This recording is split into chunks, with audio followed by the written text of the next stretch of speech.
नमस्कार सर्वांचे कथालेखन मराठी स्टोरी या आपल्या चॅनलमध्ये स्वागत आहे। आज आपण नवीन कथा पाहणार आहोत। त्या कथेचं नाव आहे क्लिप आणि लेखक आहेत के। ही एक थरारक भयकथा आहे। जर याआधी तुम्ही आपल्या चॅनेलला सबस्क्राईब नसेल केलं तर अशाच कथा पाहण्यासाठी नक्की चॅनेलला सबस्क्राईब करा। वळूया आता कथेकडे। अरे चला, नाहीतर उशीर होईल। ऑलरेडी 10 वाजलेत, आपल्याला 4 तास लागणार आहेत। मन्या, तू पिऊ नको भाड्या, गाडी तुलाच चालवायची आहे, राकेश वैतागून बोलत होता। पण मनोहर, पराग, सारंग दारूचे पेगवर पेग मारत सुटले होते। माणगावच्या त्या बारमध्ये येऊन आता त्यांना 2 तास झाले होते। ते 5 जण दिवेआगरला 2 दिवसाच्या ट्रिपसाठी गेले होते। तिथे बरीच मजा केली होती, आणि आता परत पुण्याला यायलाही निघाले होते। संध्याकाळी 5 वाजता ते दिवेआगरहून निघाले होते आणि माणगावला चहा घेण्यासाठी थांबले तेव्हा 7 वाजले असावेत। पण सारंगला बियर घ्यायची तलफ झाली आणि मग त्याच्याबरोबर बाकीचे सगळे पण चहाच्या टपरी शेजारी असलेल्या बारमध्ये शिरले। सुरुवातीला एक बियर पिल्यानंतर अजून एक म्हणत प्रत्येकी 3 बियर झाल्या। पण राकेश शुद्धीत होता। तो सगळ्यांना सांगत होता की बाबांनो, उद्या सोमवार आहे, कामाला जायचे। पण बाकीचे काही ऐकायच्या तयारीत नव्हते। शेवटी त्यांची बैठक उठली। बिल पेड करून सगळे बाहेर आले। मनोहर हा एकटाच असा होता ज्याला कार चालवता येत होती, त्यामुळे त्याचं शुद्धीवर असणं सगळ्यांसाठीच महत्त्वाचं होतं। मन्या लेका, नीट आहेस ना? चालवशील का गाडी, का थांबायचं थोडा वेळ? सारंग मनोहरला विचारत म्हणाला। हो रे भावा, मी नीट आहे, डोंट वरी, बसा तुम्ही, मनोहर अडखळत बोलत होता।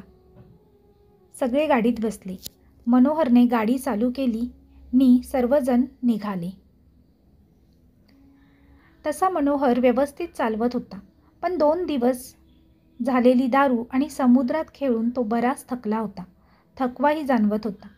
लगभग अर्धा तास झाला आणि मग ताम्हिणी घाट सुरू झाला। ताम्हिणी घाटाबद्दल बऱ्याच कथा प्रचलित आहेत। भूताखेताच्या कथा तर होत्यात, पण लूटमार पण होत असते अधूनमधून। त्यात ही रात्रीची वेळ। त्यांनी ताम्हिणी घाट चढायला सुरुवात केली होती आणि आता रात्रीचे 11:30 होत आले होते।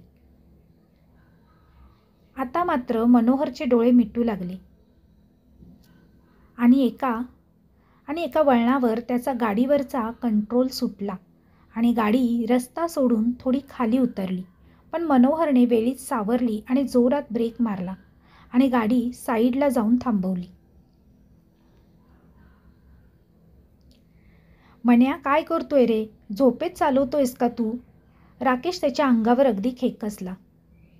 आता सगळे गाडीतून खाली उतरले। हलका पाऊस होताच। सगळीकडे अंधार होता।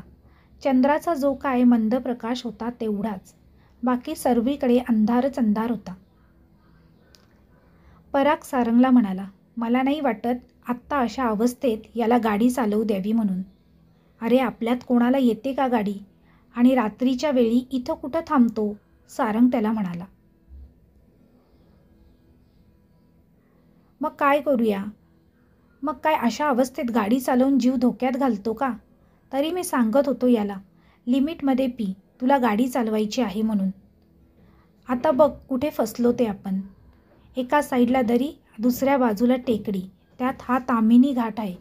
इथं दिवसा लोक घाबरतात, तर पावसाळ्याचे दिवस आहेत आणि अंधार आहे सगळीकडे, राकेश रागारागाने बोलत होता।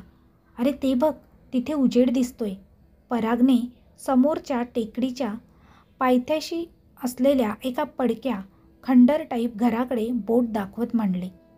हो रे, कोणीतरी दिसतंय तिथे, सारंग म्हणाला। माझं ऐकाल तर इथेच थांबू, याची थोडी उतरली की निघू मग आपण, राकेश म्हणाला। येडा आहे का रे तू? थंडी वाजतेय, पाऊस पडतोय, या अशा वेळी गाडीत बसलो तर रिस्क आहे। चल, कोणीतरी असेल तिथे, तेवढीच सोबत होईल आपल्याला, आणि याची लगेच नाही उतरणार आता, पराग राकेशला समजावत म्हणाला। ठीक आहे, चला तर मग, राकेशही तयार झाला। तेवढ्यात मनोहर पण गाडीच्या बाहेर आला। त्याला नीट चालता पण येत नव्हतं। पराग आणि राकेश त्याला आधार देत त्या पडक्या घराकडे निघाले। सारंग मोबाईल टॉर्च दाखवत पुढे होता। ते त्या पडक्या घराजवळ आले. तिथे कोणीच नव्हतं, पण एक शेकोटी विजायला आलेली दिसत होती. बाजूलाच कोणीतरी थोडं वाळलेलं गवत आणि वाळलेली छोटी लाकडं ठेवलेली दिसत होती. याला म्हणतात नशीब. शेकोटी, गवत सगळंच ठेवलं इथे, पराग खुश होत म्हणाला. त्याने ती विजत आलेली शेकोटी परत पेटवली आणि चौघंजण त्या शेकोटीच्या बाजूला बसले. त्या गार वातावरणात शेकोटीची ऊब म्हणजे पर्वणीच. भावा, काढ आपला खाऊ, असं म्हणून पराग सारंगला म्हणाला.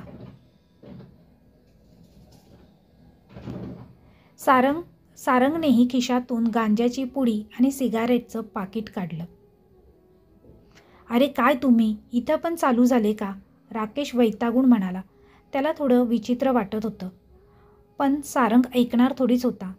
त्याने गांजा सिगरेटमध्ये भरून जॉईन बनवला आणि पेटवला. दम मारून परागला दिला. मनोहर एका दगडाला टेकून झोपला होता, पण गांजाच्या धुराच्या वासाने तोही जागा झाला. तिघेही नशेत घुमू लागले. आता त्यांच्या गप्पा चालू झाल्या. आता गप्पा गोष्टीमध्ये राकेश पण जरा कम्फर्टेबल झाला. मग ते अंताक्षरी खेळू लागले. हे क्षण कॅप्चर करावेत या विचाराने राकेशने मोबाईल कॅमेरा चालू केला आणि व्हिडिओ शूटिंग घेऊ लागला. त्यांनी सगळ्यांचे गाणी म्हणतानाचे, नाचतानाचे, मजा मस्ती करतानाचे व्हिडिओ शूटिंग काढले. आता बाहेर पाऊस चांगलाच जोरात पडू लागला आणि आता रात्री इथेच आराम करावा अशा विचाराने ते सगळे एक एक कोपरा पकडून तिथेच चौघेही आडवे झाले. विजेच्या कडकडाटाने राकेशची झोपमोड झाली. तो एका कुशीवरून दुसऱ्या कुशीवर वळला, पण झोप आता काही येत नव्हती. त्यामुळे मग त्याने मोबाईलवर शूट केलेला व्हिडिओ बघावा म्हणून मोबाईलवर तो व्हिडिओ चालू केला आणि त्याच्या अंगावर तो व्हिडिओ पाहून सरकन काटा आला. कारण त्या व्हिडिओमध्ये ते फक्त 4 जण नव्हते. त्यांच्याबरोबर 2 बायका पण दिसत होत्या. हिरव्या साड्या, कपाळावर मोठं कुंकू आणि पिंजारलेले केस. त्या गप्पा गोष्टी करताना पराग, सारंग आणि मनोहरच्या बरोबर मध्यभागी बसून त्या बायका फक्त त्या चौघांकडे बघत होत्या. काहीच हावभाव नव्हते त्यांच्या चेहऱ्यावर. त्या फक्त डोळे मोठे करून सगळ्यांकडे बघत होत्या आणि मध्येच कॅमेऱ्याकडे बघून विकृतपणे हसत होत्या. राकेशचे पाय लटपट कापू लागले आणि तो मोठ्याने किंचाळला. त्याच्या किंकाळीने बाकीचे तिघेही जागे झाले. पराग म्हणाला, अरे काय झालं राकेश? काही विचारू नका, लगेच निघा इथून. राकेश ताडकन उठला आणि सगळ्यांना म्हणाला. अरे पण काय झालं? मनोहर त्याला विचारत होता. नंतर सांगतो, निघा आधी इथून, आधी निघा. राकेश अगदी ओरडलाच. पराग, सारंग आणि मनोहर पण तिघांनाही काही कळेना. पण राकेशचा एकूण हे असे सर्व काही रूप बघून काही न विचारता ते सर्वजण पळत पळत गाडीत जाऊन बसले. त्या खोलीतून बाहेर येताना मनोहरच्या पायाखाली एक फोनसारखं काहीतरी आलं होतं आणि त्याने पळता पळता तो खिशात टाकला होता. मनोहरने राकेश पुन्हा ओरडायच्या आत गाडी स्टार्ट केली आणि वेगाने तो गाडी चालवू लागला. राकेशच्या जीवात जीव आला आणि त्याने सहज मागं पाहिलं आणि भीतीने त्याचं काळीज तोंडाशी आलं. 2 नऊवारी नेसलेल्या, केस मोकळे सोडलेल्या बायका त्यांच्या गाडीमागे धावत होत्या. परागने आणि सारंगने दोघांनीही ते दृश्य पाहिलं तर त्यांच्या अंगावर काटाच आला. मन्या मागे बघू नको, गाडी पळव, सारंग किंचाळला. आता गाडी वेगात होती. त्यांची हद्द संपली. पुढं मुळशी बस स्टँड दिसू लागला. सगळ्यांच्या जीवात जीव आला. थोडी वर्दळ दिसू लागली. पहाटेचे 5 वाजलेले. घडलेल्या प्रकाराने सगळेच अगदी स्तब्ध झाले होते. गाडी बसस्टँड जवळ थांबून सगळे उतरले. घशाला कोरड पडलेली, त्यामुळे एका नुकत्याच उघडलेल्या हॉटेलात जाऊन पाणी प्यायले आणि चहाची ऑर्डर दिली. राकेश, थँक्स भावा, तुझ्यामुळे वाचलो. त्या जागी असं काही असेल असं वाटलं सुद्धा नव्हतं. पण तुला कसं कळलं तिथं असं काही प्रकार असेल? कारण तू जेव्हा ओरडून आम्हाला उठवलंस तेव्हा तर तिथं कोणी नव्हतं. मनोहरने राकेशला विचारलं. थांब, हे घे बघ. राकेशने ती शूट केलेली व्हिडिओ क्लिप तिघांना दाखवली. ते पाहून तर तिघांची अक्षरशः पाचावर धारण बसली. अरे काय रे भावा, डिलीट कर लगेच, असलं काही ठेवू नको मोबाईलमध्ये, पराग म्हणाला. आणि त्यानेच ते डिलीट केलं. तेवढ्यात मनोहरला तिथून पळताना सापडलेल्या मोबाईलबद्दल आठवलं.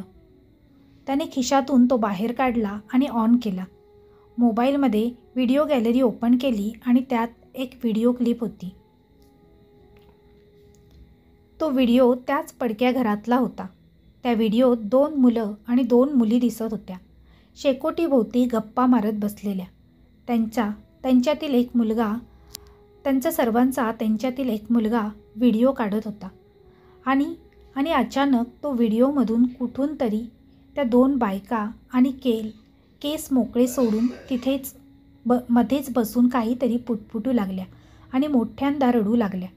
तो व्हिडिओ अतिशय भयंकर होता, पण त्या मुलींना यातलं काहीच दिसत नव्हतं. आणि अचानक मागून एक माणूस तिथं प्रवेश करतो. त्याने काळी कफनी घातलेली आणि गळ्यात माणसाच्या अस्थींचा हार होता. त्याच्या हातात एक मोठी कुऱ्हाड होती. व्हिडिओमध्ये तो माणूस दिसू लागताच व्हिडिओ काढणारा मुलगा एकदम ओरडू लागला आणि आपल्या मित्रमैत्रिणींना जीव वाचवून पळायला सांगू लागला. आणि त्यातच त्याचा मोबाईल पडला. फक्त त्या सगळ्यांच्या किंकाळ्या ऐकू येत होत्या. मनोहरने लगेचच तो व्हिडिओ ऑफ केला. तिथल्या त्या वेटरने व्हिडिओ बघितला असावा. साहेब, तुम्ही तिथून आलात आणि तेही जिवंत?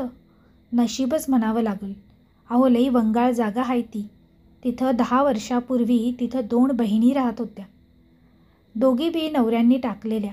एके दिवशी तिथून जाणाऱ्या काही तरुण लोकांची वाईट नजर पडली त्यांच्यावर आणि सामसूम जागेचा फायदा घेऊन त्या दोघींची अब्रू लुटली आणि दोघींनाही मारून टाकलं. काही दिवसांनी तिथं आसपासच्या लोकांनी त्या दोघी वावरताना दिसू लागल्या. थोड्या दिवसांनी ते घर ओसाड झालं आणि तिथं एक मांत्रिक येऊन बसू लागला. असं म्हणतात त्या दोघींचे आत्मे त्यांनी गुलाम बनवलेत आणि जेव्हा कधी अमावस्या येते तेव्हा तिथे माणसांचा बळी दिला जातो. ही सगळी गोष्ट ऐकून चौघांना कळून चुकलं की मृत्यू किती जवळ होता आपल्या. त्यांनी ठरवलं इथून पुढे कधीच तिकडून जायचं नाही. मनोहरने सुद्धा बाहेर येताच तो मोबाईल समोर वाहणाऱ्या नदीत फेकून दिला. चौघे पण घरी आले. राकेश आज सुट्टी टाकून घरीच झोपून राहिला. त्याचे आई बाबा दोघे पण जॉब करायचे, त्यामुळे ते कामावर गेले होते.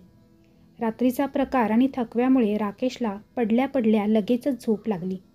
2 तासाने त्याला कुणाच्या तरी पुटपुटण्याच्या आवाजाने जाग आली. त्याने सहज डोळे उघडले आणि त्याचं काळीज तोंडाशी आलं. त्याच 2 बायका त्याच्या डोक्याशी बसून काहीतरी पुटपुटत होत्या आणि कणत होत्या. हुंदके देत रडत होत्या. तो खूप घाबरला. घामाघूम होऊन राकेश झोपेतून उठला. त्याने आजूबाजूला पाहिलं तर घरात कोणीच नव्हतं. थँक गॉड, स्वप्न होतं. राकेशने सुटकेचा निश्वास टाकला. दुपारचे 4 वाजलेले. तो किचनमध्ये गेला आणि चहा करू लागला. चहा एका कपात घेऊन तो बाहेर आला आणि त्याने मोबाईल हातात घेतला. मेमरी फुल झाल्याचं नोटिफिकेशन दिसत होतं. मेमरी फुल? ती कशी काय झाली? कशी होईल? मी तर 4 दिवसापूर्वीच नवीन मेमरी कार्ड टाकलं होतं. तो मोबाईलच्या व्हिडिओ फोल्डरमध्ये बघू लागला तर 66 नवीन व्हिडिओ ॲड झालेले त्याला दिसले. त्याने त्यातला एक व्हिडिओ ऑनलाईन केला आणि त्याची दातखिळीच बसली. जी व्हिडिओ क्लिप त्याने डिलीट केली होती त्या भयानक घटनेची ती व्हिडिओ क्लिप पुन्हा त्याच्या मोबाईलमध्ये आली होती आणि आणखी 65 वेळा कॉपी झालेली. हे कसं शक्य आहे? नी तर डिलीट केली होती, इतक्या कॉपी कशा तयार झाल्या? तो पुन्हा एक करून त्या क्लिप्स डिलीट करू लागल्या. पण तो त्या क्लिप्स जेवढ्या वेळा डिलीट करत होता थोड्या वेळात त्या क्लिप्स पुन्हा मोबाईलमध्ये स्टोअर होत होत्या आणि अशातच त्याचा मोबाईल हँग झाला. त्याने मोबाईलची बॅटरी काढली आणि मेमरी कार्ड बाहेर काढून तोडून टाकलं आणि मोबाईल पुन्हा ऑनलाईन केला. यावेळी मात्र जसा मोबाईल चालू झाला तसा राकेश भीतीने थरथरू लागला, कारण त्याच्या मोबाईलच्या स्क्रीनवरच त्या 2 बायकांचे फोटो दिसत होते. त्याने मोबाईल बंद केला आणि घराच्या लँडलाईनवरून मनोहरला कॉल केला. फोन मनोहरच्या भावाने उचलला. हॅलो, मी राकेश बोलतोय. मनोहर आहे का? राकेशने विचारले. अरे राकेश, मनोहरला काय झालंय? तुम्ही ट्रीपवरून आल्यापासून काहीतरी विचित्रच वागतोय. एकटाच बडबडतोय. रूममध्ये कोंडून घेतोय. मध्येच किंचाळतोय. मनोहरचा भाऊ राकेशला सांगत होता. मी आलो लगेचच, राकेश त्याला म्हणाला. राकेश क्षणाचाही विचार न करता लगेच बाईक काढून निघाला. मनोहर त्याच्या घराजवळ राहत होता. 10 मिनिटात पोचला. दादा कुठे आहे मनोहर? राकेशने विचारले. त्याचा भाऊ रडत रडत म्हणाला. अरे अरे ते बघ ना कसा करतोय तो. असं म्हणून मनोहरच्या भावाने बोटाने राकेशला आतल्या खोलीत खिडकीतून आत बघायला सांगितलं. राकेशच्या डोक्याला मुंग्या आल्या. मनोहरने स्वतःच्या कपाळावर मूठभर कुंकू फासलं होतं आणि तो एकटाच हसत होता. कोणाशी तरी बोलत होता. तेवढ्यात त्याची नजर खिडकीतून डोकावणाऱ्या राकेशवर पडली आणि तो किंचाळत खिडकीकडे धावत आला. राकेश घाबरून मागे सरकला. मनोहर ओरडून राकेशच्या नरड्याचा घोट घेण्याचा प्रयत्न करू लागला. राकेश आणि मनोहरचा भाऊ रमेश बाहेर आले. अरे काय झालंय हे मन्याला? तुम्ही कुठं गेला होतात? तिथं काही झालं होतं का? रमेश विचारू लागला. राकेशने रमेशला सगळा प्रकार सांगितला. त्याचं बोलणं संपतच होतं तेवढ्यात आतून मनोहरची आई ओरडत ओरडत बाहेर आली. राकेश आणि रमेश पळत खोलीच्या खिडकीच्या जवळ आले आणि समोरचा प्रकार बघून त्यांच्या दोघांच्याही डोक्याला मुंग्या आल्या. मनोहर पंख्याला उलटा लटकला होता आणि जोरजोरात किंचाळत होता. हा प्रकार बघून दोघेही घाबरले. मनोहरची आईही रडत होती. अरे याला झपाटलंय रे कोणीतरी. तू जा कुठल्या तरी देवऋषाला घेऊन ये, नाहीतर माझं पोरगं काही जगत नाही आता, मन्याची आई रडत रडत रमेशला म्हणाली. रमेशनेही होकारार्थी मान हलवली. रमेशही घाबरला होता. चल, रस्ता पेठेत आमचे महाराज आहेत, तिथे जाऊ. खूप सिद्ध पुरुष आहेत ते, रमेश राकेशला म्हणाला. ओके, असं म्हणत राकेश आणि रमेश दोघेही बाहेर निघाले.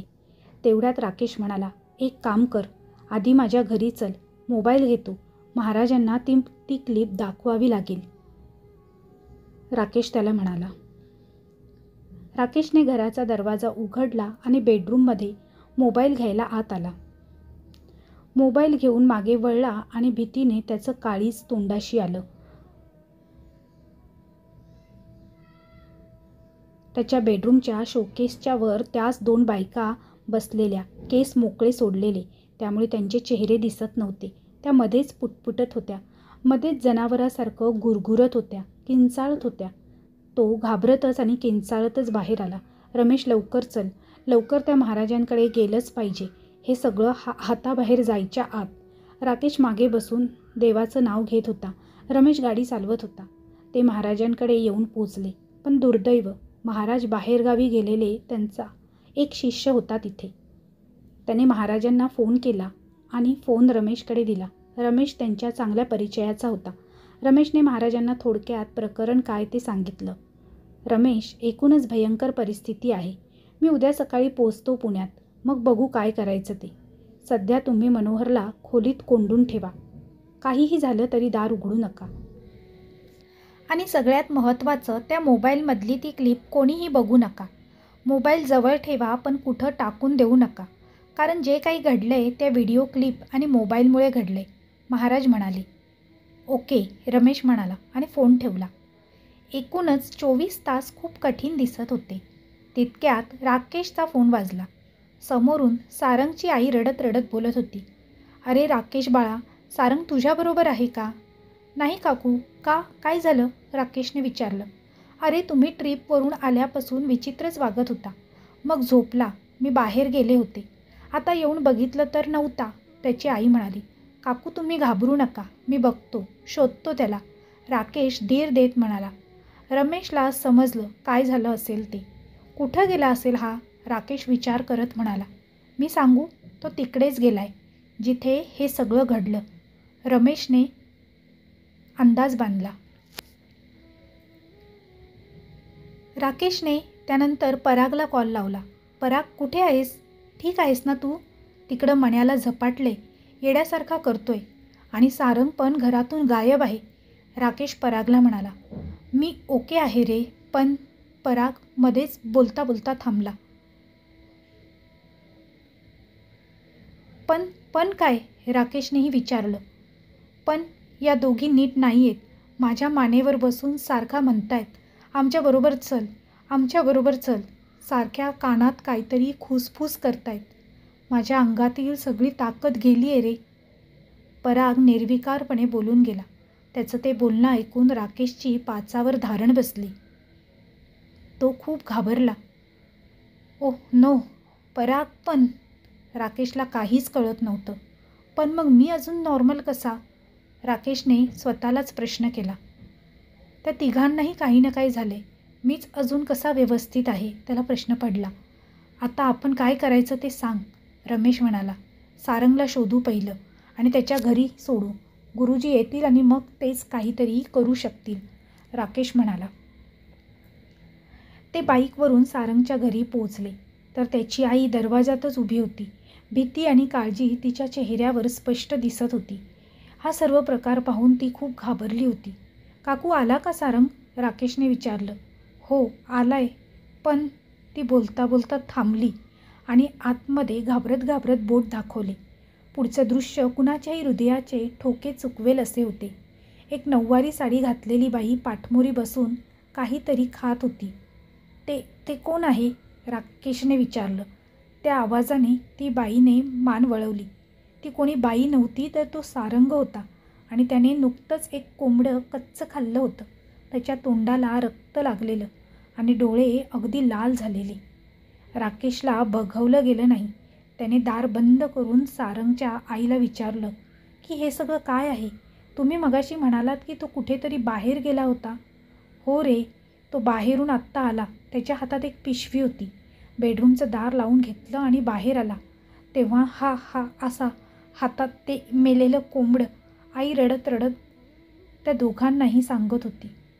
काकू शांत व्हा, राकेशने त्यांना धीर दिला. पण कालची घटना सांगायचं टाळलं कारण त्या अजूनच घाबरल्या असत्या. रमेश महाराजांना फोन कर प्लीज, लवकर या म्हणावं, राकेश म्हणाला. आणि तितक्यात महाराजांचाच फोन रमेशला आला. रमेश, मी 2 तासात पोहोचतोय. हा खूप भयंकर प्रकार आहे. आपल्याला रात्रीच तिकडे जावं लागेल, महाराज म्हणाले. ठीक आहे, तुम्ही सांगा कधी जायचे ते, आपण लगेचच निघू, रमेश म्हणाला. रमेशने राकेशला सांगितलं की महाराज पोचतील 2 तासातच, आपल्याला लगेचच निघायला हवं. ते पुन्हा महाराजांच्या मठात येऊन पोचले. महाराजांच्या शिष्याला महाराजांनी सगळं सांगून ठेवलेलं होतं. तो सर्व लागणाऱ्या सामानाची बांधाबांध करत होता. 2 तास होत आले आणि महाराजांची गाडी मठासमोर येऊन थांबली. त्यांना बघून दोघांनीही महाराजांना नमस्कार केला. चला निघूया लगेचच. रामेश्वर, सगळं सामान गाडीत ठेव आणि मुख्य म्हणजे अभिमंत्रित जलाचा कुंडा पण ठेव, त्यांनी शिष्याला सूचना केली. महाराज आत गेले आणि एक जाड ग्रंथ घेऊन आले. राकेश, तो मोबाईल मला दे. राकेशने त्यांच्याकडे मोबाईल दिला आणि त्यांचा हात लागताच तो आपोआप ऑफ झाला. घाबरू नका, सगळं ठीक होईल. चला चला आता आपण तिकडे निघूया, लगेचच जायला हवे. राकेश, रमेश महाराज आणि त्यांचे 2 शिष्य असे 5 जण महाराजांच्या गाडीतून तिकडे जायला निघाले. ताम्हिणी घाट सुरू झाला आणि आता वातावरणात गारवा जाणवू लागला. रात्रीचा 1 वाजलेला. त्यांची हद्द चालू झालेली. कारण राकेशला विचित्र विचित्र आवाज ऐकू येऊ लागले. किंचाळण्याचे, पुटपुटण्याचे. त्याने कानावर हात ठेवला आणि डोळे बंद करून मांडीवर डोकं ठेवून वाकला. ते आवाज बंद झाले. त्याने हळूहळू डोळे उघडले आणि आता त्याच्या पायाखालची जमीनच सरकली. त्या 2 बायका त्याच्या शेजारी बसून त्याच्याकडे मख्ख चेहऱ्याने बघत होत्या. तो ओरडणार पण आवाजच निघत नव्हता आणि त्याचे डोळे उघडले तर ते एक स्वप्न होतं. त्याच्या चेहऱ्याकडे बघून महाराजांना कळालं. ते म्हणाले, त्यांची हद्द सुरू झाली आहे. भास होतील, स्वप्नही दिसतील. काहीच मिनिटात त्यांची गाडी तिथं पोहोचली. समोर ते भयान पदक घर दिसत होतं. कोल्ह्या कुत्र्यांच्या रडण्याचे आवाज येऊ लागले. गाडीतून उतरून आता सगळेजण त्या घराजवळ येऊ लागले. दोन्ही शिष्य कमंडलूमधून ते पवित्र जल शिंपडत पुढं चालत होते आणि मागून महाराज, रमेश आणि राकेश येत होते. हळूहळू पुढे जात जात त्यांनी घरात प्रवेश केला. खूपच निगेटिव्हिटी आहे इथे. रामेश्वर, मध्यभागी कुंकवाचा गोल रिंगण तयार कर आणि यज्ञकुंड मांड, महाराजांनी त्यांच्या शिष्याला सांगितले. दुसरा शिष्य त्या पडक्या खोलीत सगळीकडे जल शिंपडू लागला. आता सगळे त्या रिंगणात गोलाकार बसले. गुरुजींनी मंत्र म्हणून अग्नी उत्पन्न केला. त्यांच्या उजव्या बाजूला तो मोठा ग्रंथ उघडलेला होता. त्यातील प्रक्रियेनुसार गुरुजी मंत्र म्हणत होते. आता काहीही झालं तरी या रिंगणाच्या बाहेर कोणीही जायचं नाही, यातच आपण सुरक्षित आहोत, महाराजांनी सर्वांना सांगितले. हळूहळू बाजूचं वातावरण भयानक होत गेलं. गुरुजींनी राकेशचा मोबाईल त्या यज्ञकुंडात टाकला आणि क्षणभरात त्यातून लाल रंगाचा धूर येऊ लागला आणि अचानक किंचाळण्याचे आवाज येऊ लागले. सगळ्यांनी डोळे बंद केले होते. तेवढ्यात राकेशला असं वाटू लागलं की इथं रिंगणाच्या बाजूला कोणीतरी उभं आहे. त्याने हळूच डोळे उघडले आणि तो थरथरू लागला. त्या 2 बायका त्याला रिंगणाच्या बाहेर यायचा इशारा करत होत्या. संमोहित करून त्याला बाहेर काढायला बघत होत्या. तेवढ्यात गुरुजींनी मोठ्यांदा मंत्राचा जप सुरू केला. अचानक ती खोली त्या लाल धुरंदर भरून गेली आणि क्षणभरात सगळं वातावरण नॉर्मल झालं. इथं बायकांची आत्मे आहेत. त्यांच्यावर अत्याचार करून त्यांची हत्या झालेली. हत्या करणारे दारूच्या नशेत होतेच, शिवाय त्यांनी भक्षण पण केलेले असावे. त्यानंतर इथे त्यांचे आत्मे भटकू लागले आणि मग इथे शैतानाची पूजा करणारा कोणीतरी आला. त्याने त्या दोघींना वश केले आणि इथं एकूण 12 बळी गेलेत. ते 12 आत्मे इथेच आहेत, पण ते आपल्याला हानी पोचवणारे नाहीत. त्या दिवशी तुम्हा चौघातल्या बाकीच्या तिघांनी पूर्ण झपाटलं होतं, कारण बाकी 3 जण भक्षण केलेले होते. राकेश, तू भक्षण केलेले नसल्याने तुला जास्त त्रास त्या देऊ शकल्या नाहीत. त्यांचा व्हिडिओ ज्याने पाहिला किंवा जो कोणी पाहिल त्या माणसाला त्या जपात गेल्या. इतक्यात गुरुजींना त्रास होऊ लागला. त्यांच्या चेहऱ्यावर, हातांवर सुया टोचल्याच्या जखमा होऊ लागल्या आणि तिथून रक्त येऊ लागले. पण शेजारी बसलेल्या शिष्याने पवित्र जल त्यांच्या अंगावर शिंपडले आणि क्षणभरात त्या जखमा नाहीशा झाल्या. आता गुरुजींनी त्या पुस्तकातले मंत्र जोरजोरात म्हणायला सुरुवात केली आणि त्याच वेळी कोणीतरी दुसऱ्या भाषेतले मंत्र म्हणायचे आवाज येऊ लागले. जणू त्यांच्यात स्पर्धा लागली असावी. हळू तो दुसरा आवाज वाढू लागला आणि अचानक एक माणूस घराच्या आतल्या भागातून पळत पळत किंचाळत बाहेर येताना दिसला. त्याच्या संपूर्ण अंगाला आग लागली होती. तोच मांत्रिक होता. काही क्षणातच जळून खाक झाला. मग गुरुजींनी कणकेच्या 3 बाहुल्या बनवल्या. 2 बाहुल्यांना कुंकू लावले आणि 3ऱ्या बाहुलीला बुक्का लावला आणि मंत्रोच्चार करत त्या बाहुल्या यज्ञकुंडात स्वाहा केल्या. क्षणभर तिथे भयंकर आक्रोश झाला आणि त्यानंतर अगदी सगळं एकदम शांत झालं. गुरुजींनी रमेशला घरी फोन लावून विचारायला सांगितलं मनोहरबद्दल. मनोहर आता शांत झोपला होता. तसेच सारंग आणि पराग पण आता नीट झाले होते असं कळालं. सगळेजण त्या घरातून बाहेर आले आणि गाडीजवळ येऊन त्यांनी मागे बघितले. तर मागे पाहिल्यानंतर आता तिथे काहीच नव्हते. 2